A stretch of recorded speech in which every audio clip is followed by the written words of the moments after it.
The world is in the most dangerous moment than it has been for 4 decades.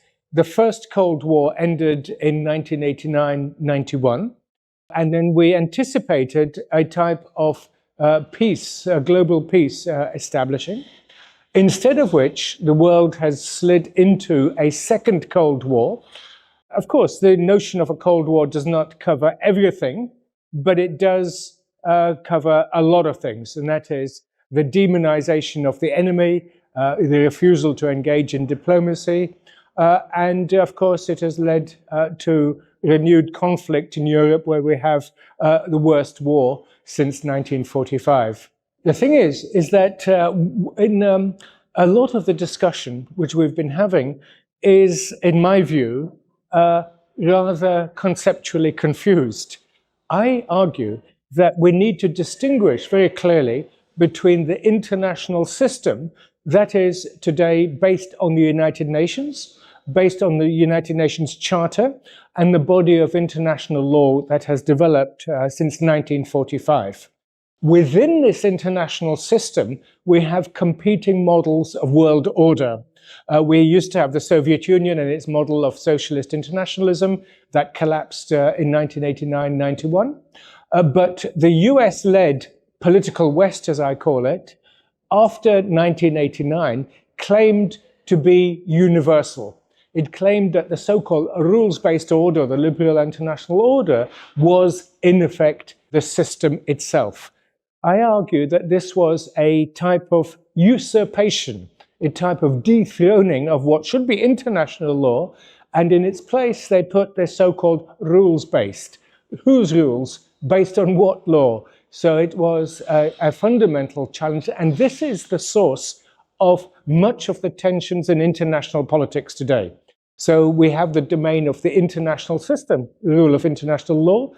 Incidentally, the 4 major Chinese initiatives, including the recent Global Governance Initiative, appeal to precisely the United Nations and Charter principles, which is very important. In other words, it is displacing the claim of the US-led political West to be the equivalent for global order. Of course, today, the West itself is under major challenge. This political West, its 2 wings, the European and the United States, are beginning to diverge.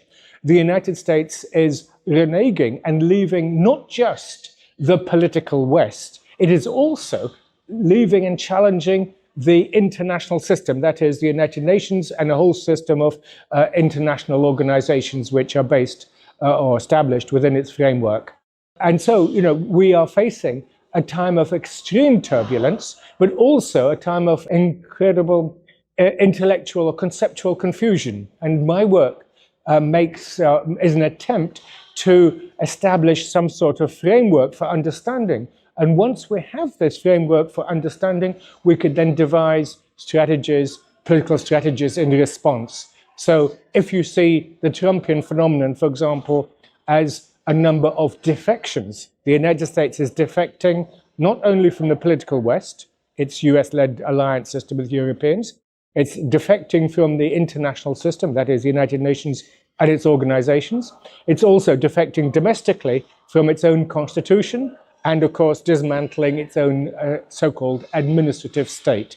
And even it's undermining the 5th defection, which is from the model of international political economy, which it has championed since 1945. This leaves Europe in total confusion. It doesn't know what to do. At the moment, it wants to intensify the conflict with Russia, which is madness, because we've always argued all the way back, the Gaullist idea, that we need a security order all the way from Lisbon to Vladivostok. Of course, this is not going to happen now, so it leaves Europe completely bereft and directionless and increasingly aggressive and dangerous. China, of course, with India and the global south, Brazil, partners in BRICS, is establishing, but don't forget, the BRICS is not an alternative international system. The BRICS is simply, and the Shanghai Cooperation Organizations, elements underneath the international system, not a substitute for it. So that's where I see things are today. And so the final comment I'd say is that, of course, the world is looking for leadership from China from India and from its partners in the global south to establish a framework for peace and development. This is the big challenge facing the world today, if we survive. 大家好，我是主播周玉琴。很多的朋友告诉我们，太阳星全效克菲尔益生菌帮助了睡眠品质。现在呢，进一步推出晚安加强版，添加了首创最适合台湾人体质的天然 GABA、色氨酸、茶氨酸、香蜂草4大天然草本助眠配方，强化睡眠全期都起到放松舒眠的效果。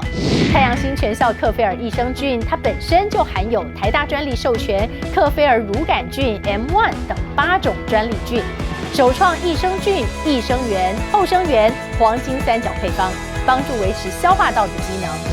有季节敏感、代谢困扰、关心异常细胞风险的好朋友呢，可以选择原版的太阳星全效克菲尔益生菌，它添加有超级食物羽衣甘蓝，健康再加分。而有睡眠困扰的朋友们，赶快选择蓝色包装这一款晚安加强版，绝对是更有感。选择太阳星全效克菲尔益生菌，做好日常保养，实现睡眠自由，身体轻松无负担。每日克菲尔，时刻美好 ，Good Feel Good， 请上快点购为健康下单，而且要记得输入推荐代码，有额外的折扣优惠。